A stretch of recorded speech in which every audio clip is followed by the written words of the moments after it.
संभल की निचली अदालत के लिए इससे ज्यादा शर्मनाक बात नहीं हो सकती थी जब सुप्रीम कोर्ट ने यह कहा कि अब आप और अधिक निर्णय ना लें, कोई और निर्णय ना लें। नंबर एक। नंबर दो, सर्वे की रिपोर्ट को सार्वजनिक ना किया जाए, उसे बंद लिफाफे में पेश किया जाए। सुप्रीम कोर्ट ने साथ ही जिस तरह से वहां शांति व्यवस्था जो है भंग हुई है, जिसके चलते कम से कम 5 लोगों की मौत हो गई संभल में, उसको लेकर भी चिंता जाहिर की। सुप्रीम कोर्ट ने कहा कि शांति बहाल होनी चाहिए। आज सुप्रीम कोर्ट ने निचली अदालत, याद कीजिएगा दोस्तों, संभल की शाही जामा मस्जिद में सर्वे को लेकर जज साहब यानी आदित्य सिंह जो हैं वो एक फैसला सुना देते हैं सिर्फ 2 घंटे में। दिलचस्प बात यह है कि जब वो सर्वे का यह फैसला सुनाते हैं सिर्फ 2 घंटे में, तो दूसरा पक्ष वहां मौजूद ही नहीं होता है। सुप्रीम कोर्ट ने निचली अदालत के इस फैसले पर सवाल खड़े किए, मगर जिस तलखी की हम उम्मीद कर रहे थे, जिन सख्त शब्दों की हम उम्मीद कर रहे थे, वो नदारत थे, वो पूरी तरह से गायब थे। आज मैं सुप्रीम कोर्ट ने क्या कहा वो मैं आपको बतलाने वाला हूं, उसके लिए बस थोड़ा सा इंतजार कीजिए, मगर कुछ सवाल आपके सामने रखना चाहता हूं। सुप्रीम कोर्ट के सामने प्रार्थना स्थल अधिनियम 1991 यानी प्लेसेस ऑफ वर्शिप एक्ट 1991 की नजीर है, उसकी मिसाल है।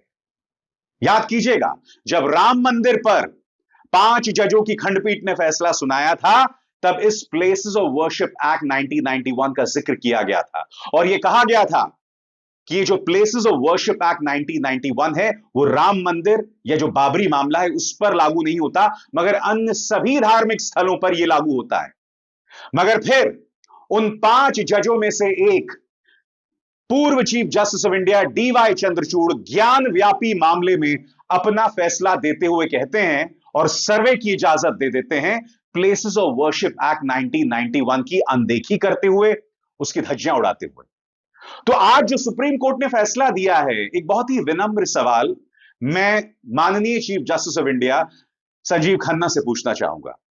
आपके सामने प्लेसेस ऑफ वर्शिप एक्ट 1991 की मिसाल है। कायदे से सुप्रीम कोर्ट को एक सीधा फैसला सुनाना चाहिए था और आप जानते हैं वो क्या है, मगर नहीं, वो यहां पर तालमेल बिठा रहे हैं, बैलेंस बिठा रहे हैं। और यह स्वाभाविक भी है क्योंकि आप जानते हैं कि संभल में हिंसा हो गई है, 5 लोगों की मौत हो गई है। आज भी जुमे की नमाज के आसपास वहां जबरदस्त तनाव था। तो मैं सुप्रीम कोर्ट की इस मजबूरी और इस धर्म संकट को समझ सकता हूं, मगर ये दोहरे मापदंड, इसकी तरफ कई लोगों का ध्यान जा रहा है, वो ये सवाल जरूर उठा रहे हैं। क्योंकि देखिए होता क्या है, अभी 2 ही दिन पहले की बात है, सुप्रीम कोर्ट के सामने एक याचिका आती है और वो याचिका क्या है कि चुनाव जो है वो बैलेट पेपर से कराए जाएं, ईवीएम से ना कराए जाएं। सुप्रीम कोर्ट उस याचिका को खारिज कर देती है यह ताना मारते हुए कि जब आप हार जाते हैं तब आपको ईवीएम की याद आती है, मगर जब आप जीत जाते हैं तब आपको ईवीएम गलत नहीं लगता। अब इस बयान पर गौर कीजिएगा दोस्तों, यह अपने आप में एक राजनीतिक बयान ज्यादा लगता है क्योंकि आप जानते हैं इसी तरह के बयानात भारतीय जनता पार्टी देती है। खैर मैं उस पर ज्यादा टिप्पणी नहीं करूंगा, मगर आज का जो मुद्दा है, आज का जो जरूरी मुद्दा है, वो है संभल शाही जामा मस्जिद वाला मामला। सुप्रीम कोर्ट ने तलखी अपनाई है, निचली अदालत का जो फैसला था उससे असहमति जतलाई है, हालांकि सख्त शब्दों का इस्तेमाल उन्होंने नहीं किया है। फैसला क्या है दोस्तों, आपके स्क्रीन पर सबसे बड़ी बात, Supreme Court asks Sambhal court to defer hearing on Shahi Jama Masjid survey, यानी कि शाही जामा मस्जिद सर्वे की जो रिपोर्ट है उसे स्थगित कर दे और इस सर्वे को सार्वजनिक ना किया जाए। सरल शब्दों में इस पर सुप्रीम कोर्ट ने शुक्रवार को उत्तर प्रदेश के संभल में ट्रायल कोर्ट से कहा कि वो शाही जामा मस्जिद के सर्वेक्षण के अपने आदेश के बाद अब कोई और कार्रवाई ना करे, कोई और आदेश जारी नहीं करे। एक एक शब्द पर गौर कीजिएगा दोस्तों, जो सुप्रीम कोर्ट ने अपना आदेश जारी किया है। साथ ही कुछ देर बाद मैं आपको बतलाऊंगा कि संभल के अंदर हालात कितने तनावपूर्ण है। सबसे पहले अदालत में हुआ क्या, एक एक पंक्ति आपके स्क्रीन पर। संभल हिंसा मामले में सुप्रीम कोर्ट में सुनवाई हुई। सुप्रीम कोर्ट ने निचली अदालत को कोई भी निर्णय ना लेने का आदेश दिया। सुप्रीम कोर्ट ने साफ कहा कि शांति व्यवस्था कायम रहनी चाहिए और इलाके में प्रशासन शांति बहाल करे। सुप्रीम कोर्ट ने याचिकाकर्ता को हाईकोर्ट जाने का निर्देश दिया है। कोर्ट ने कहा कि इस मामले में निचली अदालत के आदेश पर कुछ आपत्तियां हैं। हाईकोर्ट की इजाजत के बिना कोई एक्शन ना हो। कोर्ट ने याचिकाकर्ता से यह भी पूछा कि आप हाईकोर्ट क्यों नहीं गए। अब यहां पर एक सवाल जरूर उठता है, क्या सुप्रीम कोर्ट यहां सख्ती से प्लेसेस ऑफ वर्शिप एक्ट 1991 का हवाला देते हुए अपनी तरफ से कोई फरमान जारी नहीं कर सकता था? याचिकाकर्ता को कहा जा रहा है कि आप हाईकोर्ट जाइए, और कई जो लीगल जानकार हैं, कानून के जानकार हैं, इस दोहरे मापदंड की तरफ अक्सर ध्यान खींचते हैं। इसके अलावा सुप्रीम कोर्ट ने अपने आदेश में क्या कहा, आपकी स्क्रीन पर। सुप्रीम कोर्ट ने सील बंद लिफाफे में कोर्ट कमिश्नर को सर्वे की रिपोर्ट सौंपने को कहा है। सुप्रीम कोर्ट ने अपने आदेश में कहा कि जब तक मामला हाईकोर्ट के समक्ष लिस्ट नहीं हो जाता, तब तक कोई भी आगे की कार्रवाई पारित नहीं की जाएगी, आदेश के अनुसार होगी। कोर्ट ने कहा, हमने मामले के गुण दोष पर कोई राय व्यक्त नहीं की है। 6 जनवरी को मामले पर फिर से सुनवाई होगी। हालांकि कोर्ट ने कहा, आवश्यकता पड़ने पर दोनों पक्ष आवेदन दे सकते हैं। आज मैं उम्मीद कर रहा था कि निचली अदालत के जो जज थे, यानी आदित्य सिंह जी, जिन्होंने बहुत ही त्वरित अंदाज में सर्वे के आदेश दे दिए थे, और उसके बाद आप जानते हैं क्या माहौल था, किस तरह से एएसआई की टीम जा रही थी और जय श्री राम के नारे लग रहे थे। इन तमाम चीजों के बाद हम ये उम्मीद कर रहे थे कि इन तमाम मुद्दों पर सुप्रीम कोर्ट की तरफ से कोई टिप्पणी होगी।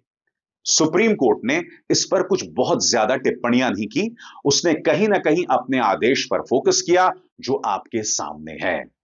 बहरहाल इस वक्त प्रशासन के सामने सबसे बड़ी चुनौती है, संभल के अंदर क्या हालात है। इत्तेफाकन आज जुमे की नमाज का दिन है, आज शुक्रवार है।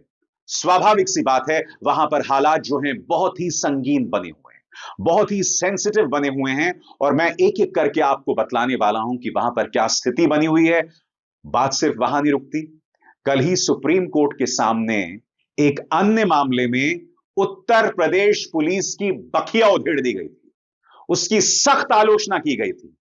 सुप्रीम कोर्ट ने क्या कहा था उत्तर प्रदेश पुलिस के बारे में, और यह कहना इसलिए जरूरी हो जाता है क्योंकि पूरी संभल हिंसा के दौरान पुलिस के किरदार पर भी लगातार सवाल खड़े हो रहे हैं। बहरहाल संभल के अंदर क्या हालात हैं, इस पर भी आपको गौर करने की जरूरत है। संभल में आज जुमे की नमाज को लेकर चप्पे चप्पे पर सुरक्षा के कड़े इंतजाम हैं। नमाज से पहले डीएम एसपी की अगुवाई में पुलिस ने फ्लैग मार्च किया। आज यहां की शाही मस्जिद में पहले की तरह नमाज अदा की जा रही है। वहीं प्रशासन ने लोगों से जामा मस्जिद में भीड़ नहीं लगाने और नमाज के बाद शांतिपूर्ण तरीके से घर जाने की अपील। संभल में जुमे की नमाज को लेकर 70 मजिस्ट्रेटों की ड्यूटी लगाई गई है। पुलिस के द्वारा चिन्हित स्थानों पर पुलिस अधिकारियों के साथ मजिस्ट्रेट की भी तैनाती होगी। 24 नवंबर की तरह हिंसा और उपद्रव ना हो, इसलिए इस तरह के इंतजाम किए गए हैं। इसके अलावा मैं आपको बतलाना चाहूंगा कि वहां पर जो अर्धसैनिक बल हैं, उनकी भी जबरदस्त तैनाती है। 15 कंपनियों पीएसी और 2 कंपनियों आरएएफ तैनात किए गए हैं। 10 जिलों की पुलिस और महिला पुलिस बल सक्रिय हैं, और दंगा निरोधी दस्ते की टीम विशेष निगरानी पर है। ड्रोन और सीसीटीवी कैमरों से हर संवेदनशील क्षेत्र पर नजर है। पुलिस बॉडी कैमरास के साथ तैनात है। और इसके अलावा मैं आपको यह भी बतलाना चाहूंगा कि भारतीय न्याय संहिता के अंतर्गत धारा 163 भी लागू कर दी गई है। इलाके में धारा 163 बीएनएस लागू, 4 से अधिक लोगों के इकट्ठा होने पर पाबंदी, इंटरनेट सेवाएं अस्थायी रूप से बंद, और जामा मस्जिद के बाहर नमाज की अनुमति नहीं, केवल मस्जिद के अंदर इबादत की अनुमति दी गई है। और यही नहीं, जामा मस्जिद में बाहरी लोगों के प्रवेश पर भी रोक लगा दी गई। जामा मस्जिद के अंदर केवल स्थानीय लोगों को प्रवेश की अनुमति है। सभी दरवाजों पर मेटल डिटेक्टर और पुलिस कर्मी छतों पर तैनात हैं। असामाजिक तत्वों पर कार्रवाई की गई है। 50 से अधिक संदिग्ध लोगों को हिरासत में लिया गया है। यही नहीं दोस्तों, मैं आपको यह भी बतलाना चाहूंगा कि हाल ही में जो हिंसा हुई थी, उत्तर प्रदेश ने उसके भी जांच के आदेश दे दिए हैं। मगर आज मैं मुख्यमंत्री आदित्यनाथ से एक सवाल पूछना चाहता हूं। आपने ये जो तमाम कार्रवाइयां की हैं, जिसका जिक्र मैंने अभी अभी किया, वो बहुत बेहतरीन है और इसकी तारीफ की जानी चाहिए। मगर एक बात बताइए, जब सर्वे कराया जा रहा था, जब एएसआई की टीम वहां पहुंच रही थी, उसके आसपास जो हालात थे उस पर आप काबू क्यों नहीं पा पाए?